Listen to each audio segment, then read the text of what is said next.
So the thing that I want to talk about today is mainly around, like, you always hear me obviously talking about follow-up and harping on about follow-up.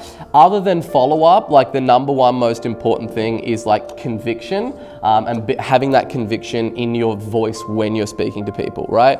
And that's even something that obviously Andy's picked up with the new guys, like in terms of just going into that call and having the confidence and conviction to really get the outcome that you want, right? And conviction is really anything. Like, people talk about attitude and having a great attitude and all that stuff. Like, all that shit is secondary to having a very, very strong conviction.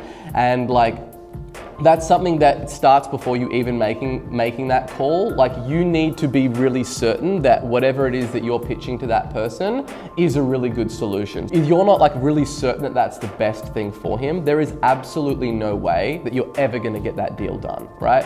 And it's like, whoever has the most conviction will always win on those calls. And it's something that you really need to think about going in there, is like, no, I know this is a great solution. And then just thinking about, okay, once this person says no to me, because they will, right? What else is it that they're going to do to help them to get to the outcome that they're trying to get to? Like, they've already told me that they're at 2 leads per month and they want to get to 30. If they say no to me, then what is the road that they're going to go down to help them reach that outcome? Right? And going through that all in your head before you even jump on that call, right? And then you jump on the call and he's like, yeah, thanks for sending me out the proposal. I'm just going to leave it right now. Okay, sure. So what are you going to do that's going to help you get to the 30 leads right now that you need to get to? Or we're just going to keep plodding along as we are. Sure. Well, you mentioned to me when we first spoke that you've been doing that for 6 to 12 months. So what do you think is going to change, like, in the next 3 months that hasn't changed in the last 12 months? Oh yeah, right. Because look, basically it's all good. Like, I can take a no as easy as I can take a yes. It's completely fine if you don't want to go ahead with this, but just know that you're not saying no to King Kong. You're saying no to reaching your goals, because there's nothing that's going to magically happen that's going to help you start getting triple the amount of referrals than what you're currently getting, right? So like, realistically, like, what do you think has arrived you in that decision for you guys not to want to go ahead? Is it the money? Yes, I agree. It's definitely the money. Okay. So what is it specifically about the money that you're trying to get your head around? It's just too much money. Like, I can't afford to spend $6,000 per month right now on that. Sure, well look, as we discussed, like, your average client is worth $3,000, right? And there's 2,700 people searching for exactly what it is that you do every single month in Melbourne. If we can help you get, you know, an extra 2 to 3 clients, then this more than pays for itself. So do you see how that you could make the money make sense? Yeah, it's just too much. I physically don't have that money in my bank account. Sure. So then what would the price need to be in order for us to get something started for you guys?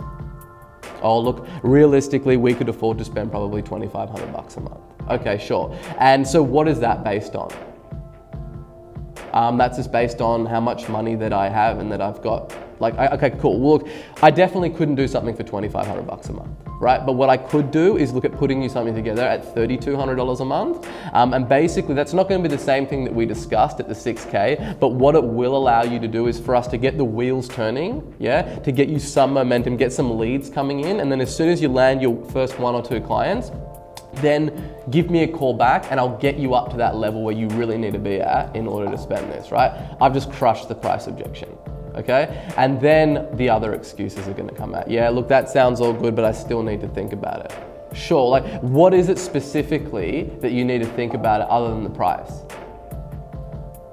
And then the real objection is going to come up, right?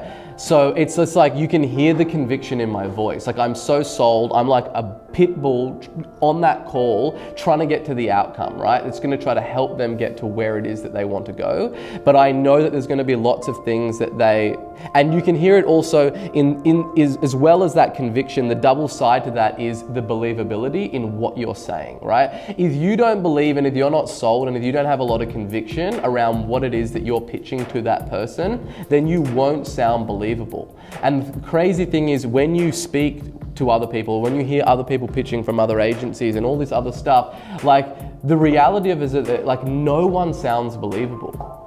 And it's because they're not sold on the outcome themselves, right? And like for me, like I am so sold on what we do as a business and the solution that we provide that, you know, I'm not sold that it's like 100% of the time it's gonna get that person to the outcome that they wanna get, which is like 5, 10 new clients per month. There's a lot of variables that's gonna determine that, but I'm 100% sold that our solution is gonna position them in the best place to help them get that outcome. And I'm gonna educate them about that, and I'm gonna be honest and open with them about that.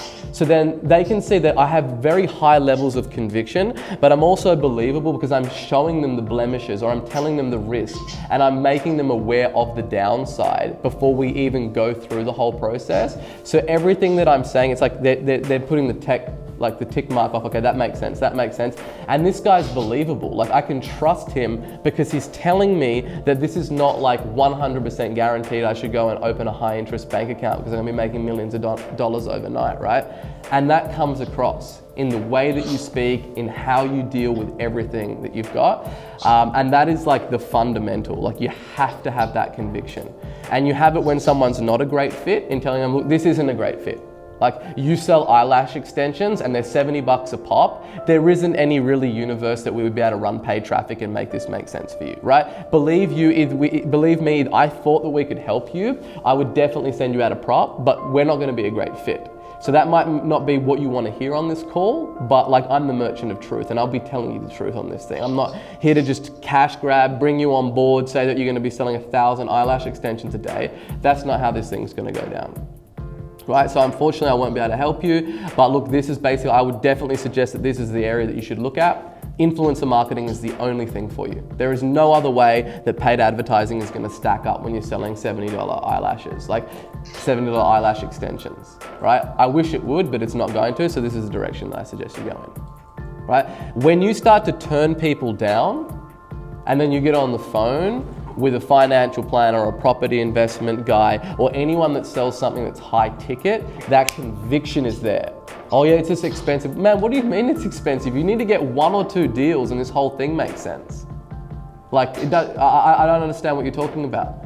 Like, can't you see that the numbers stack up? Like, you do oak flooring and the average job is 30 grand, and I'm telling you that you need to spend 12 grand on marketing a month. And all you need to do is get 1 job and this would pay for itself. And there's 3,600 people just in Melbourne alone looking for oak flooring. Like something's not making sense for me. Isn't very, very clear? Yeah, it's just expensive. Look, I apologize because I probably hasn't explained something correctly here. There's 3,600 people looking for your product and service every month in Melbourne alone, and your average job is 30K. So what do you mean it's expensive? Doesn't make sense to me. It's the conviction. I'm not going into, I see how you could find that expensive and no. Like I have got the certainty, I've got the conviction that this is not expensive, right? I'm still not gonna I'm not gonna disagree with them. I'm not gonna bump heads and they're like, oh, this is expensive, you know, and I'm not gonna say, no, it's not expensive. I'm gonna go to build the value and they still can't get a handle. Like I understand why you say it's expensive, but like what would the price need to be in order for this to make sense for you? Yeah, but that's something that's gonna come like the longer that you're here and the more that you're on the telephones, especially for you new guys, you're not gonna have any convictions, right? You're gonna be walking in the forest like Bambi in the beginning, but it's mainly for like the guys that are more seasoned, and it's something that you just like, when you get people in and they're in front of you, having that conviction, having that believability, because that's what it all comes down to. Like all of these people, they're like sick of speaking to salespeople. And like, oh yeah, it's 30 keywords and all the bullshit. You kind of just want to cut all of that out and just have that conviction, be believable, carry that into the call. But the place that starts is role playing before you even jump on that second call. For all you guys that have got paperwork out there, it cannot be like the first punch in the face when you're on that call handling objections. You need to have sparred many, many times and heard that objection 1,000 times. Because like this is where you blow deals. You blow deals in the end zone. One thing that you say that loses trust or that they start to see a little bit of chink in your confidence, that's it. the deal is done. You are wrapped up, they've zipped up the body bag and sent you to the morgue. It's no coming back for that, right? So that's why you don't just go, oh, this guy's a second callback or a third callback. Let me just jump on the phone and see how I go. Let me wing it.